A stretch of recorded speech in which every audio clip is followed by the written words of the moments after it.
There's a kind of loneliness that exists even in crowded rooms. You're surrounded by people who rely on you, who turn to you when they need something, who reach out when their world begins to unravel. They come to you with their problems, their questions, their emotional emergencies, and you show up. Every single time you listen, you comfort, you fix, you hold space for their pain while quietly setting aside your own.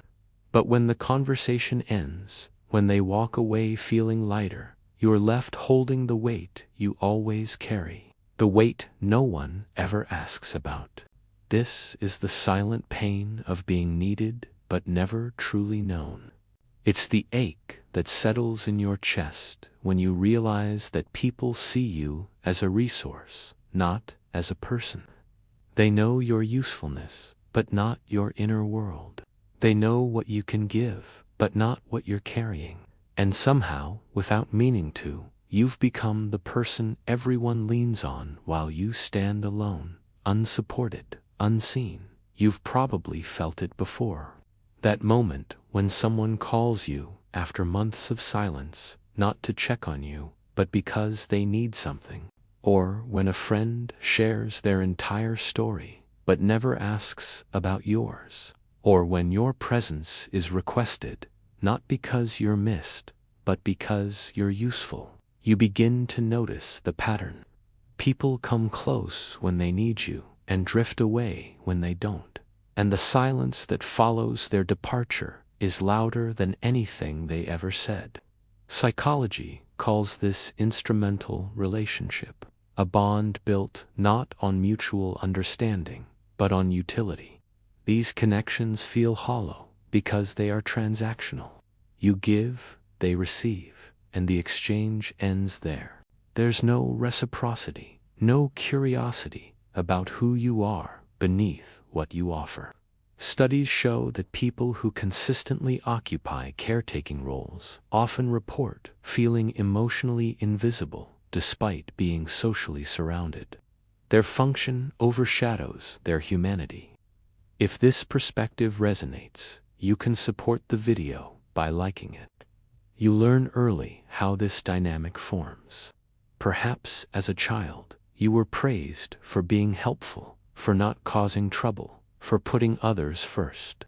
Maybe love in your home felt conditional, earned through service rather than given freely. So you adapted. You became the one who anticipated needs, who smoothed over tension, who carried burdens no one asked you to carry, and it worked. People appreciated you. They needed you. But somewhere along the way, being needed replaced being known. You became so good at meeting others' expectations that you forgot to express your own. This creates a strange paradox. The more indispensable you become, the more invisible you feel. Because people don't seek depth with those they can depend on. They seek stability. They want you to remain constant, predictable, always available, to reveal your complexity. Your struggles, your own need for support would disrupt that, so you stay quiet. You keep giving, and the gap between who you are and who others think you are grows wider with every interaction. Attachment theory offers insight here. Those with anxious or avoidant attachment styles often fall into patterns where they prioritize others' needs over their own. They fear that vulnerability will lead to rejection or abandonment, so they become useful instead of authentic. They trade emotional intimacy for functional connection because it feels safer. But safety is not the same as belonging, and being needed is not the same as being loved. Comment invisible if this describes your experience. There's a specific kind of exhaustion that comes from this pattern. It's not physical fatigue, though your body feels it too. It's the tiredness of never being asked how you are and genuinely having someone wait for the answer. It's the weariness of listening to others without ever being heard yourself. It's the quiet resignation that settles in when you realize that your presence matters, but your personhood doesn't. Psychologists describe this as emotional labor, the work of managing not just your own feelings, but everyone else's. You regulate the room, you absorb tension, you translate distress into calm. And this labor is invisible because it's expected. No one sees the effort because they're too focused on the outcome. You make things easier for others by making things harder for yourself. And over time, this imbalance becomes normal. They stop noticing your sacrifices because you never name them, and you stop naming them because you don't want to seem selfish. Type YES if this helped you understand something about yourself. The cruelest part is that you often enable this dynamic without realizing it. You answer every call, even when you're depleted. You say yes when you want to say no. You minimize your own struggles to avoid burdening others. You've learned that your value lies in what you provide, not in who you are. So you keep providing, hoping that eventually someone will look past your function and see your essence. But that moment rarely comes, because people are comfortable with the version of you that serves them. They don't want complexity. They want consistency. This creates a lonely cycle. The more you give without receiving, the more invisible you become. And the more invisible you become, the more you give, trying to earn the recognition you crave. But recognition based on utility is fragile. It disappears the moment you stop being useful. True connection doesn't depend on what you do. It depends on who you are. And until people are curious about who you are, you'll remain needed but never known. If someone you know might benefit from this, feel free to share it. There's also shame woven into this experience. You might feel guilty for wanting more. After all, people do need you. They do appreciate you in their way. Who are you to ask for deeper connection when you're already valued?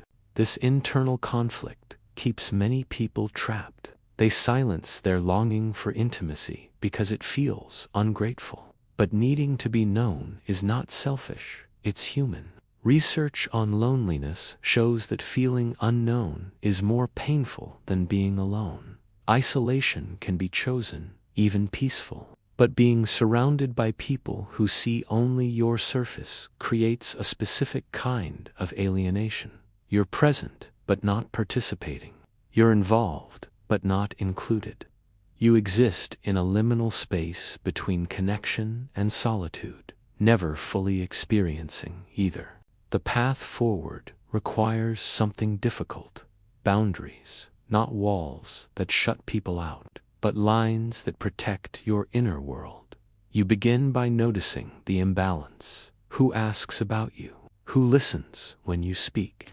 Who offers support without being asked? These questions reveal which relationships have depth and which are transactional. And sometimes the answers are painful. You realize that many connections exist only because you maintain them. The moment you stop initiating, they vanish. If this gave you clarity, comment known below. But there's also hope in this awareness, because once you see the pattern, you can choose differently. You can start sharing your truth, even when it's uncomfortable. You can let yourself be seen, even if it means some people drift away. Because the ones who stay, the ones who respond with curiosity instead of discomfort, those are the ones capable of knowing you, not just needing you, not just using you, but seeing you as a full person, complex and worthy of the same care you've always given others. This transformation doesn't happen overnight. It requires unlearning years of conditioning. It means risking rejection by showing vulnerability.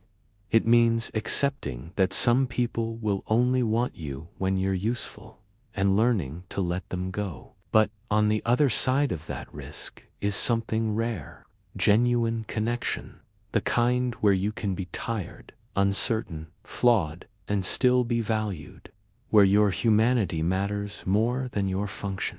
The silent pain of being needed but never known is real. It's valid, and it's not your fault.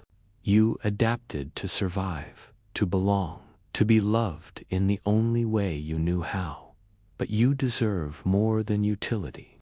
You deserve to be understood, not for what you give, but for who you are beneath all the giving. If this resonated, show your support by liking the video. And here's something to consider.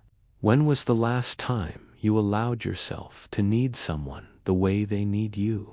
Drop your thoughts below. And if you value this kind of reflective content that helps you understand the hidden patterns shaping your life, subscribe to continue this journey of awareness together.